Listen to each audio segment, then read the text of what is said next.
Welcome to Cover 24. This your host, B-Flow, co-host C's.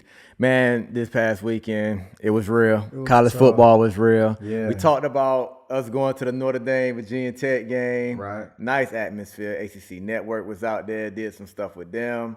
A lot of people came back. Bruce Smith came back, had the crowd going. Notre Dame came in them white jerseys, gold helmet. It's always a presence when Notre Dame come into your stadium. It's always a presence when they come, just because, they have that little classic factor about them. You always envision a Rudy movie, everything comes to mind. Like when you see a team like Notre Dame coming into a hornet's nest where they came into Blacksburg. Yeah, I love it. I was there last time they came and played too, so I'm starting to think I might be the bad luck Tech have, bro. Where it's like. Man. I came to Notre Dame game twice down in Blacksburg, and they came away winless both times. But, we're going to start off with Tech talk because I can't let this go, man. This was sitting on my chest, just Me too. My thoughts about the game. It was a just hard-fought game. Very well. I love Braxton Burmeister. I'm a fan of Burmeister, man. He's a tough guy. He always makes big plays when you need to make them. Yes, he did. Just like the West Virginia 3rd and 29, and he ran for the first down. Yeah, he does stuff like that. So you always have a chance when you got a guy like Burmeister. I was impressed with how Waller played. He had Kevin Austin Jr. He's a big physical receiver on the outside. He gave up one play. And guess what he did? When great players give up a play, you know what they say? I got us. Yeah. I'm going to come back and I'm going to make my play. That's what I'm saying? So, man, I love to see Waller leading the nation in picks right now. Yeah. I love to see him start to get his notoriety that he should have gotten. A long time ago. But with that said, we still walked away with an L. Yeah. Why do you feel like we walked away with L? What was the turning point in the game? Because it seemed like we had control the whole game. Even when Notre Dame went up at one point, they didn't go up for long. We came right back and responded. Man, that's a tough loss, Tech. I think the season still have a lot of goals ahead. But where I think turning point was at the beginning of the game, Jack Cohn, the starting quarterback for Notre Dame, was not mobile. So, we got home a few times, got him on the ground, and they just took him out. They pulled him. They put Buchanan in, I believe, from San Diego. Mobile quarterback. He got him 2 touchdowns. But I think at one point Notre Dame realized, okay, we can't throw on these guys because their defensive backs are locking this thing down. What are we going to do? At what point you felt like they felt like this, though? Was it early in the game? Was it late in the game? Not really early because they were trying to throw with him. They knew he could run. He had got him in the end zone twice. He had scored a few points, and he had them with a fighting chance. But the turning point to me came when you're down and the momentum is with Tech and Waller. When Waller took that pick back, they started to think, okay, we got to do something because we're going to need to pass in order to win this game. They brought Cohn back in, and they're down 8, 3 minutes and some change left. That's hunting. And that's hunting time to me. Moving forward, I would say for Notre Dame, their turning point was when they realized, hey, they're not coming after us. We could put this guy in.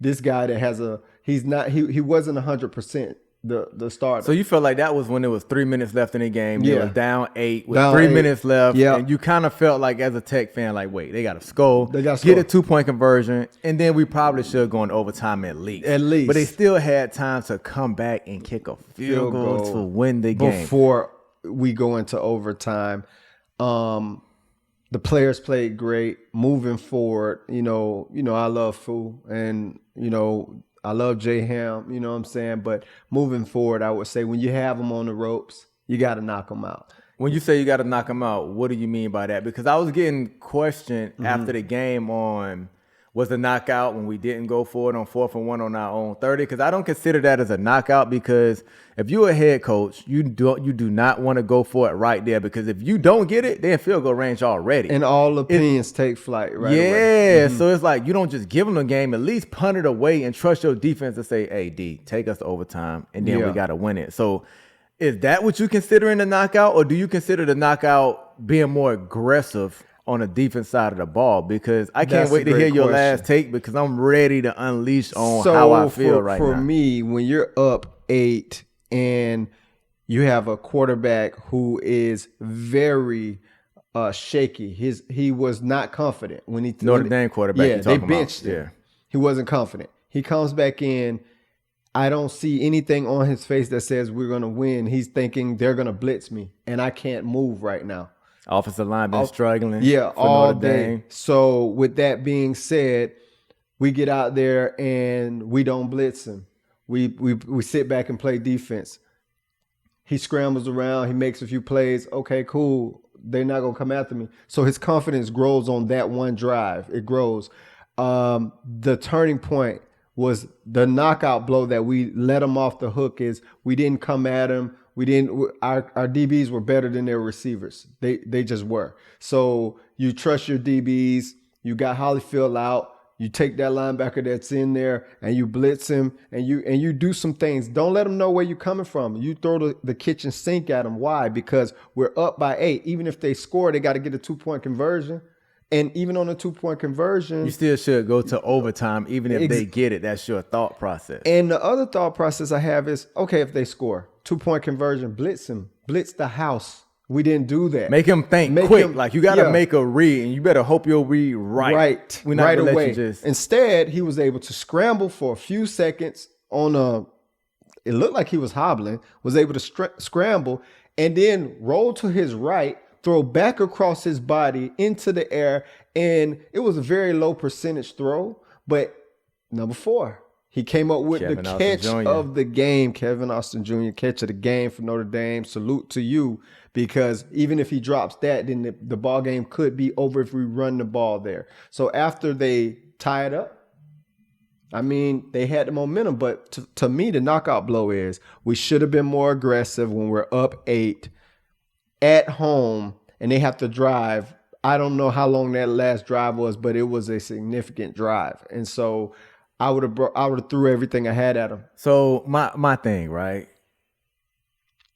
You win and lose the game. It's never really anyone's fault, right? Not one person. Because football is a unique sport. It's not like basketball. Like everything has to click for you to come away with a win. But saying that, I don't know how much better the kids could have played out there.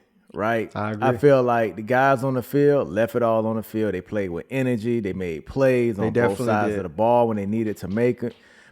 You know, Trey Turner wish he can have one back at the end of the game, but that's football. It's a tough throw, tough catch. Yeah. If you ask him, should he have made it, he gonna tell you, yes, every time. It's okay. Like that's gonna happen during the game. But my thing is when it's 7-0, right, and you in the red zone. And you got a chance to go up 14-0 and you take Burmeister out, bring your backup in, you roll out. To me, you should have. I don't know why offensive coordinators, and this is not a blame game right now on Corn, but just any offensive coordinator in the nation, like when they run this like boot or like just sprint out in the red zone, you shrink the field so much. That's the easiest thing just from the defensive standpoint. If I'm on the field, I would love you to sprint out one way because you're shrinking the field. Yeah. You're not looking on both sides of the field at that point. Was it play action or he just a sprint pass? It was just like a sprint pass. He might have faked it to the running back and came out, but still, when you're rolling out in the red zone, that does not work. And that haunts me because that's the same thing that we did when we played West Virginia. Right, we did. 2 times in a row in the red zone. Yes. So it's not even like we're throwing them off. They seen this. They prepared for this. This is like our go-to in the red zone. Yeah. And we threw the ball 3 straight times in the red zone when we drove down running the ball. When a team is on the road, right, keep smacking them in the mouth. Make them stick you and make them make a play and show you like they tough on the road to say, hey, we not giving up an easy, cheap touchdown. Don't bail them out and say, oh, y'all had to throw it away twice. Then you threw a low percentage 50-50 ball to the field, not the boundary where it's like a quick throw. You could throw a back shoulder like it's a long throw to the wide side of the field when you're trying to throw a fade ball. So it's like you're bailing their defense out. And there, when we would have went up 14-0 early in the game. So your knockout blow was early. That's not even a knockout blow. I'm just telling you what really bothered me when it came to coaching, because I think coaching really lost us this game. You know, so Indeed, on both sides of the ball. so just All going, sides. I red zone just play calling, right? Because that haunted us West Virginia, that haunted us this game, right? So that's on the offense side of the ball. Yep. You alluded to Justin Hamilton, who I think is a great defensive coordinator. I think Yeah. he'll be a head coach one day. Hopefully And for how us you one said day. Yeah. he wasn't as aggressive as you would have wanted him to be. No. In that drive when we were up 8, right?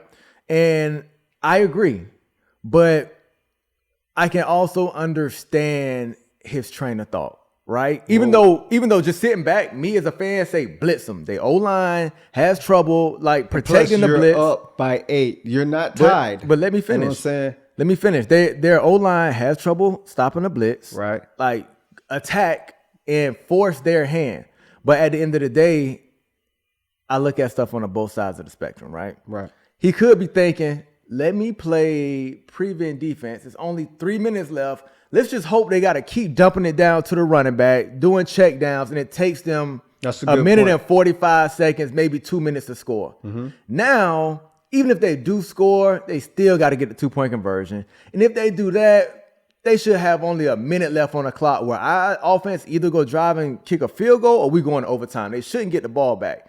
But with him, conservative being up 8. But with him playing the prevent, now I want to say prevent defense, but him not being aggressive and blitzing, when they score 77 yard or plus like yardage and go down and put points on the board in 1 minute, it doesn't look good because it's like, wait, we wasn't aggressive and they marched down way too quick. They scored in like a minute. In a minute and some whatever, but it was quick.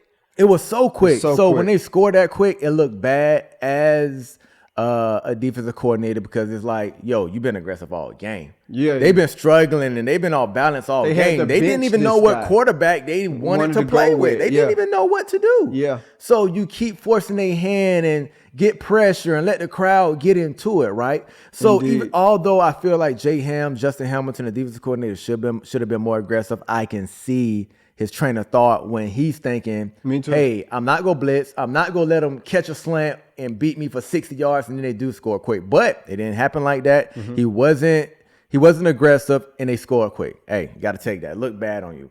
And then moving forward, Coach Fuente. You know I like Coach Fuente. Me too. Right, as a coach.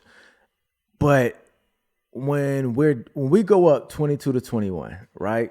Okay. And it's not so you 2 minutes left in the fourth quarter. It's like still the third quarter, or it might be early fourth quarter. You know, when you're going for 2 right there, I see what you're thinking about trying to make it a 3-point game, right? Right. But when you have a penalty on offense, it's like, all right, just kick it away. Like, we still up. Like, you know, we're up 2 points, right? We would love to be up 3 points, but we're now losing yardage and not a 2-point conversion, which is a low percentage, like execution rate. Yeah, it's already a low execution percentage rate. Yeah, play. Yeah, it is. But then you get a flag. You got to get backed up and you still going for 2.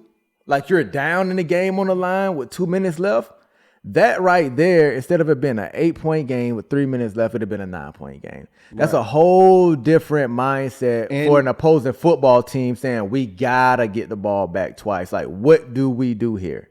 You know what I'm saying? I mean, so I agree. even with that, they not even go for, well, they don't have to go for 2 because they know they got to get the ball twice. They might not even kick it back to us. They might go for an onside kick. So it changes the trajectory of the game because if Notre Dame is down 9, they go kick the extra point. Now they're down 2. They might not kick it to us because they feel like it's 2 minutes left. We don't trust like us might not being able to get the ball back. They go for an onside kick. If you get it, and then even if you don't do nothing with it, you still pinning them. And now they got to drive 90 to try to win the game and kick a field goal. And with that, now the pressure is even more on a field goal kicker to win the game rather than going to overtime. It wasn't even no pressure because he's like, if I miss, we just going to overtime. It's cool.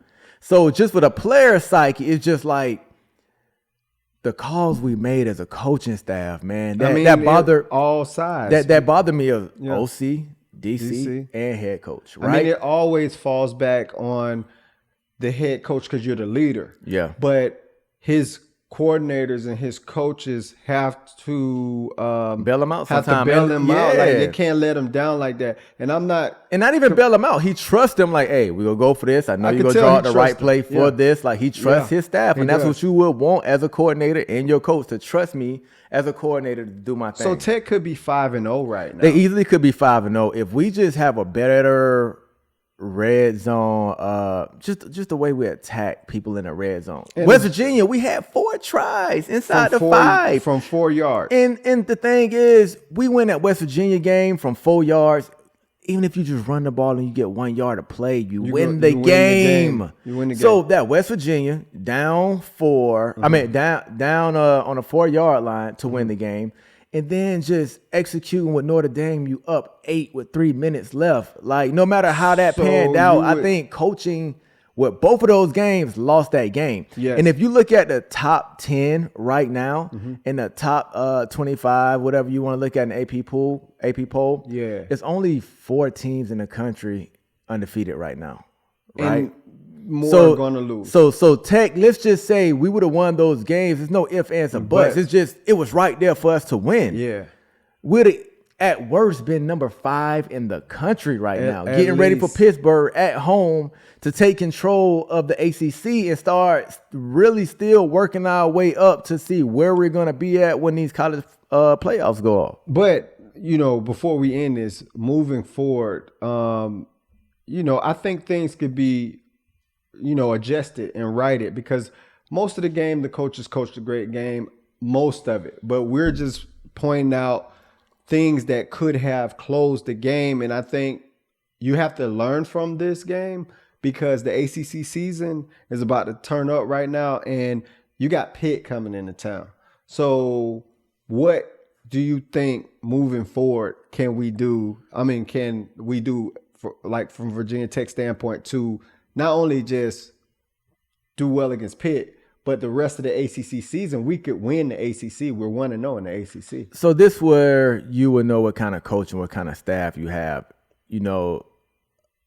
When kids get down, this is a tough loss. I was at the game. It felt like somebody punched me in my stomach. Like I just wanted to go home and just lay down. I know how the kids feel. It reminded me of when Matt Ryan was number 2 in the nation. They beat us the last second. I remember when that. Boston College came into town when we were supposed to play for a national championship that year. It gave me the same exact feeling. That's terrible.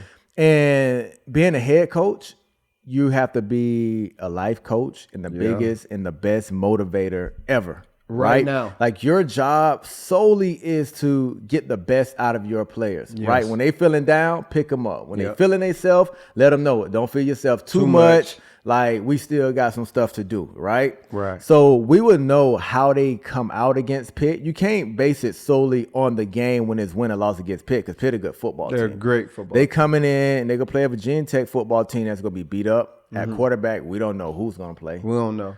right? So they're coming in and playing a wounded Virginia Tech team, but just seeing if this team is gonna have fight. That's what will let you know what kind of coaching staff we have in place because the game is over. We can't do nothing about it. Like I said, we can nick and pick on what decision coaches made now. Right. I don't care. At the end of the day, our offensive red zone play calling has to get better because that cost us 2 losses, right?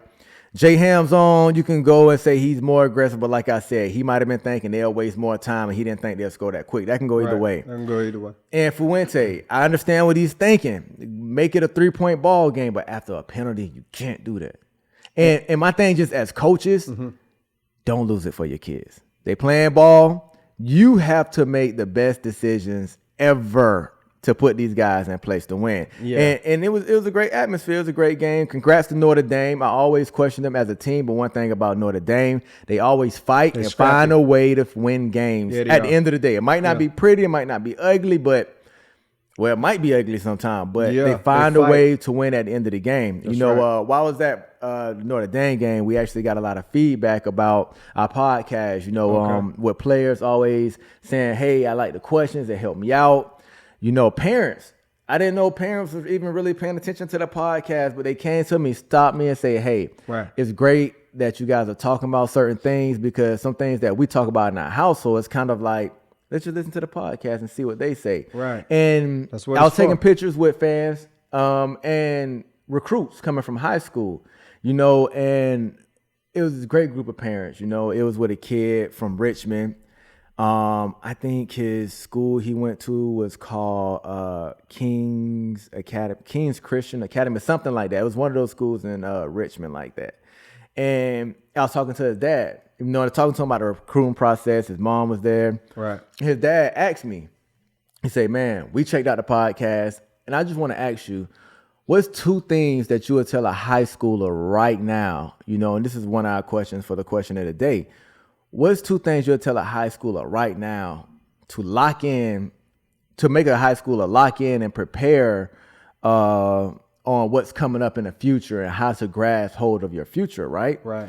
And the first thing I told him was, don't take any day for granted. Don't take any month for granted. Don't take any year for granted.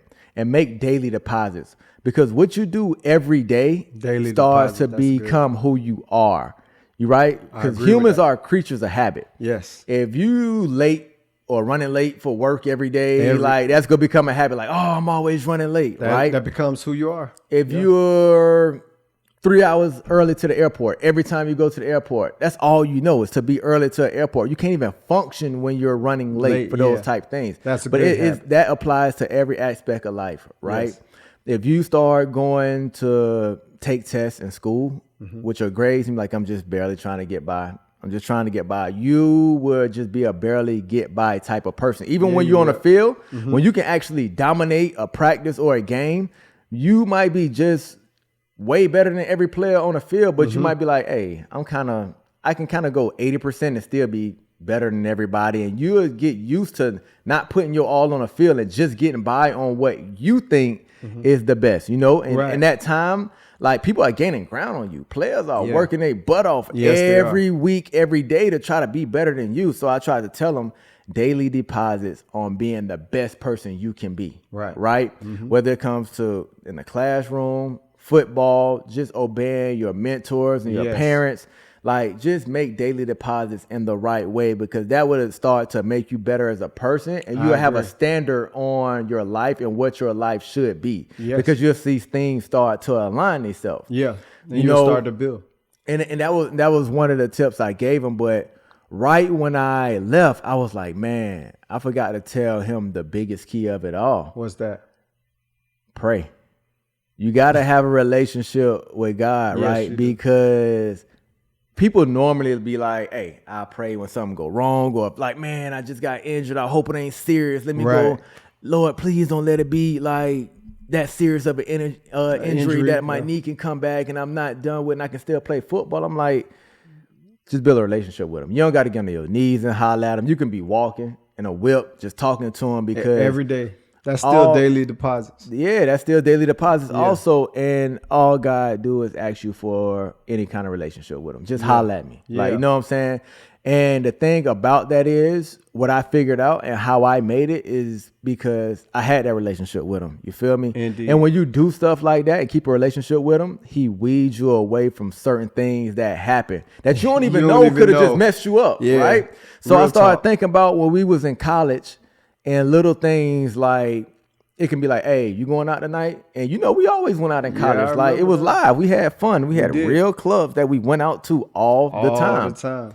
But I always keep a relationship with God and let him know what's my goals and ask him what's his goals for me. And please don't let me just be sidetracked. I used to just talk to him all the time, right? So if you remember, everybody went out one night, right? You asked me, was I going out? And I was like, oh man, that particular night, I was like, nah, I ain't going out, bro. That. And it was kind of like, why you ain't going out? I was like, bro, I just don't feel like it. I'm tired. But you bro. always had your own mind like that. I think that's your relationship with God too. Yeah. So some just told me like, bro, you're tired, don't go out, right? Man. So I didn't go out that one night. And it might have been our junior year. And that was it our sophomore? It was like your sophomore year. It was like my junior year. My sophomore year when I first made All-American, right? Like, you know what I'm saying? So, long story short, the guys went out. Fight broke out. I was in it. Yeah, you was in it. Yeah. Fight broke out in the club. So everybody fighting, and one of our best friends, right? he was competing, or the starting job was going to be his that year, right? Yeah, it was. Now it was going to be a big year for him. Like, this is my first year starting at outside linebacker. Yeah. Like, I'm finna take it over. They had him competing with like a red shirt freshman who just did everything right. If he wasn't necessarily the better player than the upperclassman that was a junior who was going to be starting, but if they had to start the red shirt freshman, it's like, he do everything right. He ain't gonna lose the game. He was a great player. He was a great player. But the junior at the time that was supposed to step in and be like, I waited my time too. Yeah. He'll knock heads off. Yeah. He bring an attitude to our defense. Indeed. And that was our homeboy. Like, we wanted him on the field with us. But going back into that night that I didn't go out, right? Fight broke out. He was in a fight, ended up spraining his knee. Well, someone threw a drink on the ground first. One of our other homeboys from Delray was up there. Threw the drink on the ground when he seen the fight break out. He was like, I'm not going to just sit here. And, he threw his drink on the ground. I slipped, hurt my knee. He slipped. The guy you talking about slipped, hurt his leg. Yeah. Now, I don't know exactly what it was. Was it a knee? No, he sprained his knee. Okay. So he couldn't practice for weeks. Yeah. And the coaches always find out about stuff. They wasn't tripping because they know stuff happens here and there. Oh, they found out right away. Yeah, but going back to the story, it was just like, not saying that he didn't have a relationship with God, not saying that he didn't, not saying none of that. No, not saying but that. I'm just saying, like, with him, he missed his opportunity. Boy, that's deep. That's on point. And he never got that opportunity again because he never started, right? He never got a chance to be on that field with the number one defense, and his time passed him by. And his backup that was younger than him, it just took over and sailed off, and he was a starter from that day forward. Wow. So me going in, if I would have been there that night, because we always went out, bro. We was out weekly. Yeah. If I'd have just been there that Tuesday day, something could have happened to my knee, and I never would have been All-American. I never would have been a two-time All-American. Are you mad? It might have you went never backwards. know where You it would never have went. And we always had DBs. We could have been like, hey, you can't play for a couple games, or you could have tore your ACL and missed a whole year. Now you don't know where you at on the depth chart. Yeah. It's just like things like that. I go back to just bringing this all back. It's just, I feel like my relationship with God will always be like, hey, keep me out of distractions. If you feel like I'm straying this way, please help me get back on track. Yeah. And just having a relationship with him like that, it puts that little, you know how something tell you in the back of your head, like, hey, something telling me just to chill. Discernment. I feel like it's that. Yeah. You know what I'm saying? So always have that relationship with God, man, because it's 1,000 of yous trying to get into college. Like, I don't care if you the realest linebacker in college. Trust me, it's 35 out there just as real as you. Yeah. I mean, your work ethic might be great, but everybody else's work ethic is great. That trump card is have that relationship with God. Yeah. Because it's so many things that stops athletes from pursuing their dream to the NFL. They might get injured. They might get academically ineligible. They might get into it with a girl and they ain't focused on football. Like it's so many different distractions. It's so many different distractions. You can be a model student, football player, but somebody can lie on you and coaches don't like you because of that. Like so many things can happen, right? So many things can happen, but if you have that relationship with God, I honestly feel like he'll keep a lot of that away from you. So that's the second thing where I would want to tell, especially that kid, because I didn't get a chance to tell him, and I was face to face. Like, pray, have your relationship with God, you know what I'm saying? And that'll weed out a lot of stuff. And I want to just add one thing to that. When you do that, you train yourself on how to handle your relationships and how to cultivate relationships, because if you have a relationship with God, then you will also have better relationships with other people. Like, if you only go to God when you need him, then you're going to do that with everybody else. And you yourself, you have to get to the point to where you actually cultivate your relationship, work on your relationship with God. That actually trains you how to build relationships with real human beings, like regular people, like not just go to them when you need something. Like, learn how to keep your relationships fresh weekly, because anything you don't manage, you'll lose. That's from the great Dr. Miles Monroe. He says you have to manage and maximize. That's what it means to cultivate. So if you have a car, you have to manage it. You have a relationship, you have to manage it. you have a career. Mm-hmm. You have to manage it. But if you don't manage it, you're going to lose it and you're not going to be there anymore. So I agree with that point totally. So our second question for the day, right? It comes from a college senior, excuse me. And he says, hey, bro, I'm getting ready to enter the draft this year. I'm a highly touted draft pick, and I have a girlfriend, and we're pretty serious. Do you advise me having her move in because she wants to move in my rookie year when I do get drafted? Or do you think I should just say, hey, let me go focus on football for a couple of years and then bring her up maybe a year or two after? I'm going to let you go first, and then I'm going to answer that. And I would like to, because I know you can answer from an NFL player standpoint, just as a advisor to NFL players and as a former coach, I would say there's a few things you need to check off of a list. You need to put the pros and the cons, and you need to decide how serious are you with this young lady. And but everybody in college feel like their relationship is so serious. Yeah. But I would say before you move her up and before you decide not to, give yourself a period of time.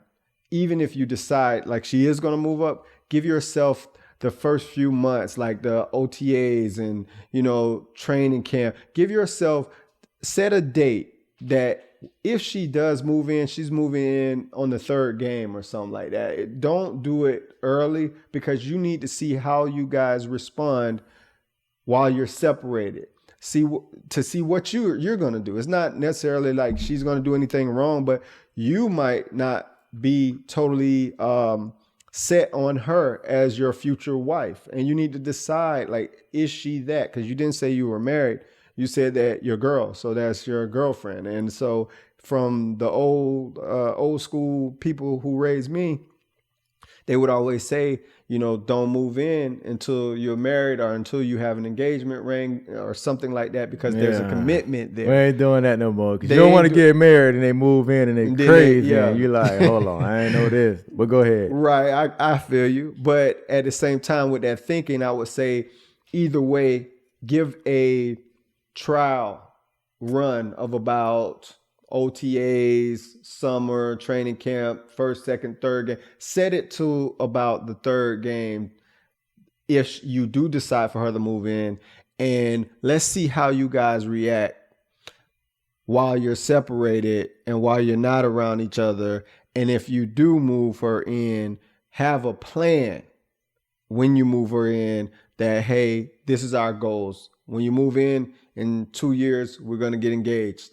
Set goals far apart so that it's something to look forward to, and you're not just having some kind of problem at home, because obviously for you in your mind, you are debating whether it's a smart move or not because you have some evidence. You're not saying that, but obviously for you to ask that question, you have some evidence of potential problems.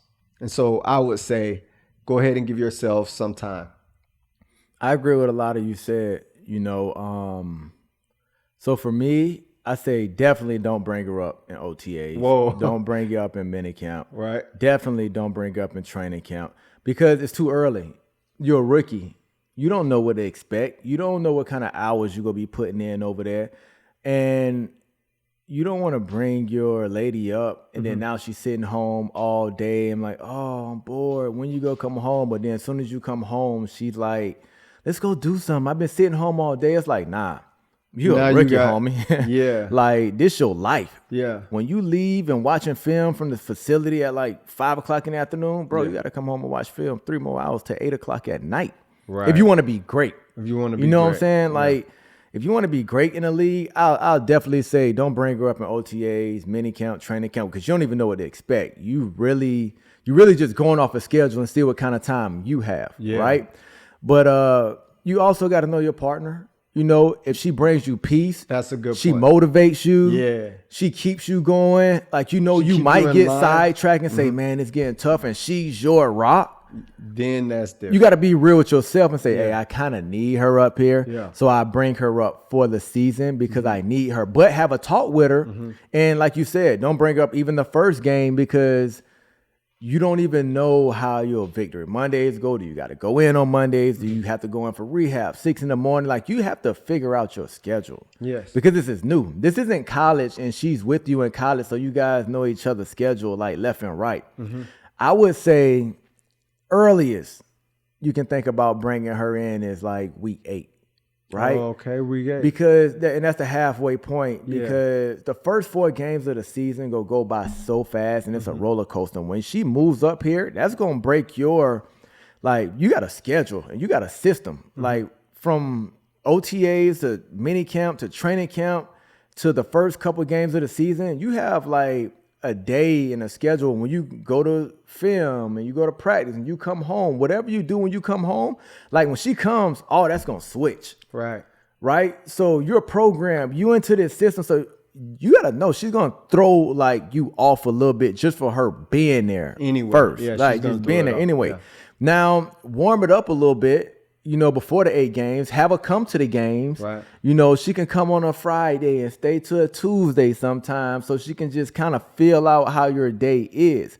But you still got to give your time. You got to give yourself time because you can be completely healthy in the first 3-4 games. But now, week 5, week 6, you see you got rehab. Right. Now you got to leave the crib 5 in the morning. You coming home 8 o'clock at night. So you're not even seeing her. So she could be your rock at the time and be like, hey, I just want to be here for you and support you. But now if she's not working, she's chilling at the house all day. She feel like she's not seeing you at all. She don't feel productive. It could change her. You don't want to go through them problems as a rookie. Now, if you year 3, year 4, you can handle it. But as a rookie, when you're trying to grasp a hold of this game and you still making a first impression, like first impressions is not just one game in the NFL. It's like you're a whole rookie first year. season. Yeah. And you only have one chance to make a first impression. Yes. So you got to take hold of it. And if you have a partner that's for you, like she'll have to understand that. It'll be hard for her to accept it at first. Like, wait, you don't want to move me up. You getting drafted. You gonna forget about me. Hold on. You gonna be hitting the club. You gonna have females. Like that's gonna go through her head. That's natural. But you gotta sit her down and say, no, listen, like you gonna be my lady, like forever. Like that's my plan. Right. But let me go ahead and take advantage of this opportunity and let me go ahead and grasp a hold of this game and just take everything that's going to get thrown at me so I can master it. Right. And then I can bring you along and then we go grow and build this legacy together. But let me just go ahead and do my thing first. So you don't have no distractions. So you don't want anything messing up your performance on the field, so especially as a rookie. Are you leaning towards just don't even first year, don't bring her up? Or I say first year at all, don't bring her up. But like I said, the only reason you should bring her up if you feel like I'm my best if she's around. Like she's a part of your when she was a part of your everyday process. regime. Like even in college, she go home for like 2 months. I'm in a season, like I be all out of a funk. I don't eat right. Like I'm all off. If she's the one who's holding you down right now while you're in college, then you can't change that process. Unless you're trying to do something. So I guess it varies on relationships, and you got to be real with yourself. Don't think you got that person, but you really don't got that person. You're trying to just force that on her, and that ain't really her and how she make you feel. So you got to be real. You got to be real with yourself. That's like good. I said, you don't want nothing messing up your performance. But speaking of performances, there's a lot of great performances this last week. Great games like Texas, Oklahoma. You love Casey Thompson. You always been talking about that's your favorite quarterback. He played well. Yes, he did. I end up losing my plus minus that game with my FanDuel bet. I realized something with my sports betting this week too. This is what I realized. What's that? I'm a above average plus minus guy, right. But when it comes to over and under, I'm flawless. The only game that messed me up was Tech. Tech and Notre Dame was the only thing that messed up my over under. I got to check the over and under, but I didn't think that many. I went under because I didn't think that many points was going to be scored because I'm like, Notre Dame don't know who their quarterback is. Tech plays great defense. And I just felt like Notre Dame always plays great defense, so they're not going to allow too many points. So I went with the under there. The under might have been 40, 41, somewhere around there. I think it was. Yeah. So that's what I messed up. And I said it would be over. Like, You did. I did. Remember, I You said did. that. You did. But going back to my sports betting, I'm flawless when it comes to the over and under. But we have some other key losses like Alabama, Texas A&M. Yeah. And Texas A&M called it before the season. Yeah, they did. Jimbo said, "Hey, we go take it to y'all and we go beat y'all this year." And they kind of did. If you watch the game, yeah. So it wasn't even like this was a trap game, right? So now I'm wondering, is Georgia the clear favorite at number 1? Because Alabama they did not sleep on Texas A&M and took that L. Yeah. And we can't fault them just because they dropped one game. We usually ain't used to Alabama dropping games. But Georgia looked so dominant throughout this season. They belong at number 1. Yes. Iowa is at number 2. Iowa looked pretty good against Penn State. They have a great defense. They knocked Penn State quarterback out the game. Yes. They won the game. Yes. So with Iowa being at number 2, the only tough game they have is Minnesota before they play in their championship game. Mm-hmm. Number 3, Cincinnati. I love Cincinnati. Been watching them now. They're going to stay there strictly because they strength of schedule. They play UCF this week. I hope it's not a trap game for them, but it's tough. I think Cincinnati just still have a better team. So they'll stay around number 3. Oklahoma showed me something at number 4 though. Yeah. The reason I didn't have Oklahoma winning that game because I wasn't sold on Spencer Rattler in a big moment. I thought he would do exactly what he did. Dang. But I didn't know they had a freshman quarterback like – what was his name? Caleb Williams. Caleb Williams. Yeah. I didn't know they had a guy like that as a freshman that can come in and do their thing the way they did. Number 6, 6 through 10 is basically the Big Ten. At number 6, you got Ohio State. 7, you got Penn State. 8, you got Michigan. Then you got Oregon at number 9. Mm-hmm. But then number 10, you got Michigan State. And you still remember you got Iowa at 2, so you got 5 Big Ten teams in the top 10. But they all won't stay there because, like we mentioned last podcast, Penn State, Michigan, Ohio State, Michigan State still have to all play each other. So yes, they do. It's gonna be a lot of 2-loss teams in there, but whoever can navigate their way through there, like especially if it's a Michigan. Right. They're going to be the number 2 team in the country. If they beat that's a lot of top 10 teams you're beating right there if you end up getting those wins. Yeah, if you get those wins. I think with the top 10, what's exciting is like, yes, Georgia's solid. Yeah, Alabama lost, but look where they at. They're number 5. They hovering. This is perfect for them. Like in the poll, everybody that has a say so in the poll knew what they was doing there. Because they was like, we're going to put you at number 5. All right, Cincinnati, if you win, you win. Iowa, you good, but if you lose in that championship game, Alabama gonna move up. And you're gonna just miss it. Yeah. So what's real interesting to me is if Georgia play Alabama in a championship game. Georgia loses, but it's like a 1-point game. Are they gonna fall to number 5? Or would they still be at number because they'll basically have to jump somebody at number 4. If they stay at 1 this whole time until the SEC championship, they're in. No matter what. Well, you can't say no. This whole time, because they still got to play number 11 Kentucky that is undefeated and really looking good. Play Kentucky this week. They still got to play a really good looking Tennessee team with Hendon Hooker, who's now hitting their stride, and they're not like not scoring. They're scoring points a lot. So Georgia still has Tennessee, I think, Kentucky, and Florida. But who are they going to jump? Listen, if Alabama beats Georgia, right? Alabama go bump up. They number 5. They'll be in the top 4, right? They'll bump up to like 3. But this is what I'm saying. Let's just say Iowa wins their conference game and they don't lose no more this year. They're going to stay at number 2. They in, yeah.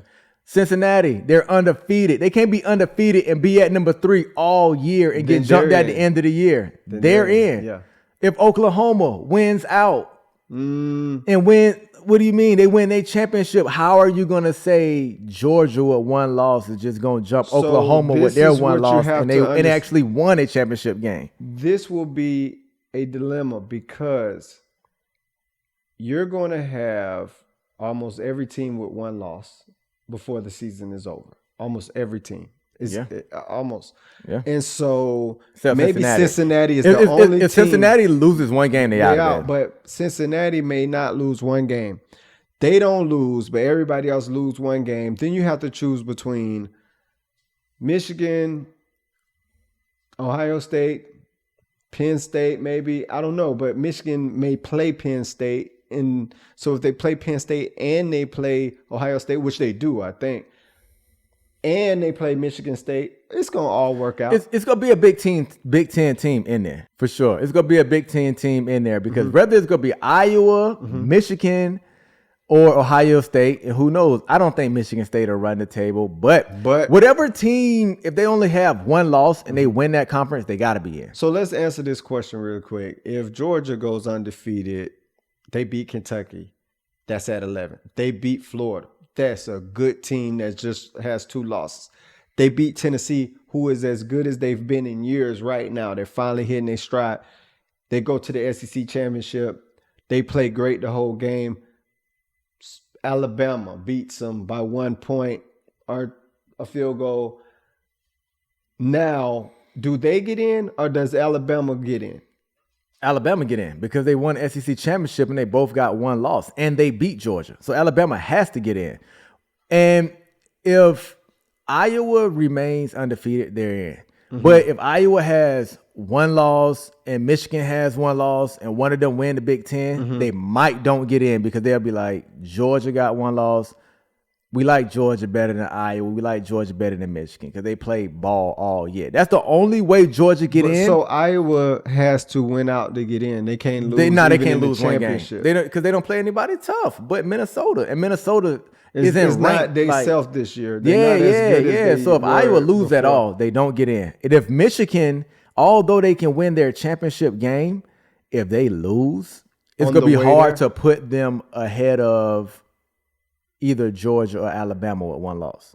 So the playoffs need to be expanded. It has to be expanded if you really want to see who's the best team in the country. This year, more than any year, is proving that if we had an expanded playoffs with all of these great teams, we cannot not have these great teams in a playoffs. We just can't do it. So I'm in favor of a playoff expansion, but I think Georgia's going to get in. Either way. They have to win it all to get in, I tell you that. And like you said, they play Kentucky this week. If they look dominant against Kentucky, they rolling. They rolling. So we'll see how college football wraps up. But we wrapping up here with Cover 24. And before I let you go, you know we always got to give a quote of the day. The quote of the day is, it's more like I'm going to another word of the day. You know, because I like words of the day better because it kind of, the words that I kind of give, it's kind of deep, you know what I'm saying, once you think about it. And this goes back into my daily deposit thing where I answered during the questions. And my daily word of the day is mindset, right? Because what I feel like the word mindset really means is that your thoughts create your reality. Yeah. Before you ever reach where you want to go, think about it. You got to think of it. Right? You got to think of what you're trying to chase and what you're trying to achieve. Visualize it. You got to visualize it first. Yeah. So that's my word of the day. Mindset. Your thoughts become your reality.